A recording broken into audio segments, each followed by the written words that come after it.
வணக்கம். நாம எல்லோருமே நம்ம வாழ்க்கையில ஒரு முறையாவது யோசிச்சு பார்த்திருப்போம். நாம இறந்த பிறகு என்ன ஆகும்?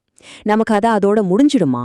இதுக்கு பல பதில்கள் இருந்தாலும் ரொம்பவே பழமையான ஒரு இந்து நூல் கருட புராணம் ஆன்மாவோட பயணத்தை பத்தி ரொம்ப விரிவாவே சொல்லுது.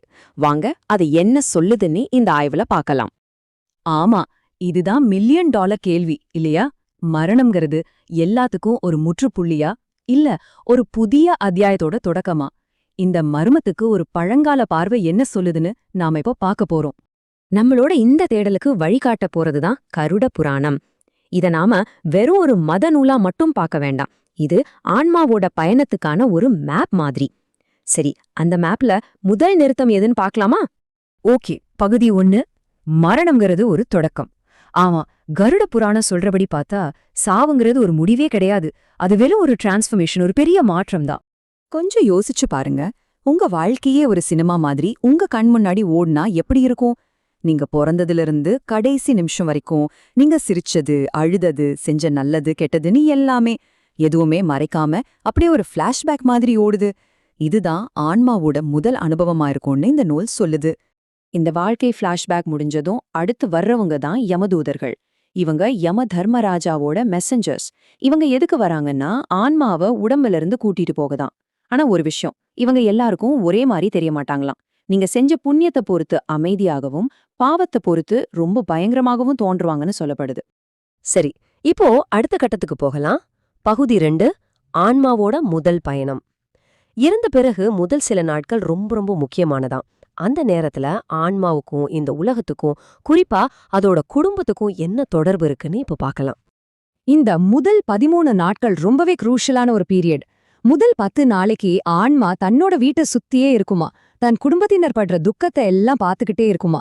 அப்போ செய்யற அந்த பிண்ட பிரதான மாதிரியான சடங்குகள் எல்லாம் அந்த ஆன்மா அடுத்த கட்ட பயணத்துக்கு தேவையான எனர்ஜியை கொடுக்கறதுக்காக தான்னு சொல்லப்படுது. அந்த 13 நாள் பயணம் ஆரம்பிச்சதும் வழியில ஒரு பெரிய நதியை கடக்கணுமா. அந்த நதி பேர் தான் வைதரணி. இது வெறும் ஒரு நதி இல்ல, பாவம் செஞ்சவங்களுக்கு இந்த நதியை கடக்கிறது ரொம்பவே கஷ்டமா இருக்குமா. ஒரு வகையில பார்த்தா இது நம்ம வாழ்க்கையில நாம சந்திச்ச தர்ம சங்கடங்களையும் நாம எடுத்த முடிவுகளையும் காட்டுற ஒரு கண்ணாடி மாதிரி. வைதரணி நதியை கடந்ததும் ஆன்மா தன்னோட பயணத்தோட மிக முக்கியமான கட்டத்தை எட்டுது. அதுதான் கர்மாவின் சபை, யம தர்ம ராஜாவோட கோர்ட். இங்கதான் ஒருத்தரோட வாழ்க்கை கணக்கு முழுசா அலசி ஆராயப்படும். யமதர்ம ராஜாவோட சபையில ரகசியங்களுக்கு இடமே இல்ல. நாம செஞ்ச ஒவ்வொரு சின்ன சின்ன செயலும் அங்கே விசாரிக்கப்படும். நாம செஞ்சதுக்கு நாம தான் பொறுப்பேத்துக்கணுங்கிற ஐடியா இங்க ரொம்ப அழுத்தமா சொல்லப்படுது. எதுவுமே அவங்க கண்ணுல இருந்து தப்பிக்காது. அப்போ இந்த கணக்கையெல்லாம் யார் எழுதி வைக்கிறாங்க? அவர்தான் சித்திரகுப்தர். ஒரு பிரம்மாண்ட கணக்காளர் மாதிரி நம்மளோட நல்லது கெட்டது எல்லாத்தையும் ஒண்ணு விடாம ரொம்ப துல்லியமா தன்னோட ஏற்றில் எழுதி வச்சிருப்பாராம். அதனால எதையுமே நாம மறந்தாலும் அங்கே எதுவும் மறக்கப்படாது. இதைய ஒரு பேலன்ஸ் ஷீட் மாதிரியே வச்சுக்கலாமே. ஒரு பக்கம் புண்ணியம், அதாவது நாம செஞ்ச நல்ல காரியங்கள். இன்னொரு பக்கம் பாவம், அதாவது நாம செஞ்ச தவறான செயல்கள். இந்த 2 பக்கத்துல எதுக்கு வெயிட் அதிகமா இருக்கோ அத வச்சுதான் ஆன்மாவோட அடுத்த கட்டம் தீர்மானிக்கப்படும். ஒரு தராசு மாதிரிதான். இந்த கர்மா பேலன்ஸை பொறுத்து கருட புராணம் மொத்தம் 28 விதமான நரகங்களை பத்தி விவரிக்குது. ஒவ்வொன்னுலயும் ஒவ்வொரு விதமான பாவத்துக்கு தகுந்த மாதிரி தண்டனைகள் இருக்குமா. இந்த தண்டனைகளோட நோக்கம் ஆன்மாவை தூய்மைப்படுத்துறது தான் அப்படின்னு சொல்லப்படுது. ஆனா பெரும்பாலான ஆன்மாக்களுக்கு சொர்க்கம் அல்லது நரகத்தோட பயணம் முடிஞ்சிறதில்ல. அது மறுபடியும் தொடருது. எப்படி? மறுபிறவி மூலமா. வாங்க இந்த பிறவி சுழற்சிய பத்தி பார்க்கலாம். 84 லட்சம்.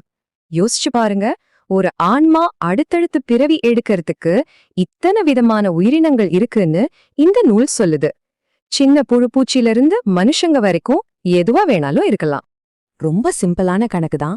போன ஜென்மத்துல நாம என்ன செஞ்சோமோ அதுதான் நம்ம அடுத்த பிறவியோட நிலைமையை தீர்மானிக்கும். அதாவது யமன் சபையில கொடுக்கப்படுற தீர்ப்பு நம்மளோட அடுத்த பிறவிக்கான ஸ்கிரிப்டை எழுதுதுன்னு சொல்லலாம்.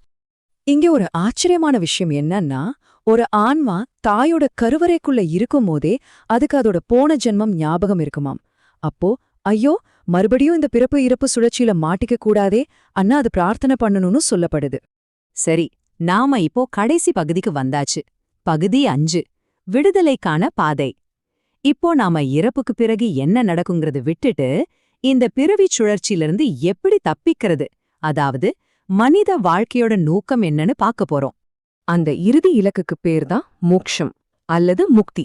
அப்படின்னா என்ன? பிறப்பு, இறப்பு, மறுபிறவின்னு போயிட்டே இருக்கிற இந்த சம்சார சக்கரத்துல இருந்து முழுசா விடுதலை அடையிறது தான். இதுதான் ஆன்மாவோட பயணத்தோட ஃபைனல் டெஸ்டினேஷன்.